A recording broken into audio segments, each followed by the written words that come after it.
How to contour. Hello and welcome to The Examined. Today we're going to talk about one of the most popular makeup techniques, contouring.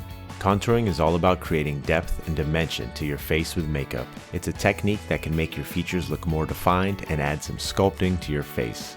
In this video, we will be combining tips from ipsy.com and masterclass.com to help you master the art of contouring.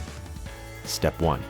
Choose the right products. The first step to contouring is to choose the right products. You'll need a contouring product that's 1 to 2 shades darker than your skin tone and a highlighter that's 1 to 2 shades lighter. As mentioned in ipsy.com, there are many different types of contouring products to choose from, including cream, powder, and liquid formulas. Cream products are great for those with dry skin, while powder products are better for oily skin types. Liquid formulas offer a natural finish and are great for all skin types. Step 2. Map out your face. The next step is to map out your face. This will help you determine where to apply your contour and highlighter. As suggested in masterclass.com, you should consider your face shape to decide where to contour. For instance, if you have a round face, you might want to contour along your jawline to make your face look more elongated. If you have a square face, you might want to contour along your temples and hairline to soften your features. Using a contouring brush or a makeup sponge, apply the darker shade of contour to the areas of your face where you want to create shadows. These areas typically include the hollows of your cheeks, your temples, your jawline, and the sides of your nose. Next, apply the lighter shade of highlighter to the areas of your face where you want to create light. These areas typically include the tops of your cheekbones, the bridge of your nose, your brow bone, and the center of your forehead. Step 3. Blend, blend, blend.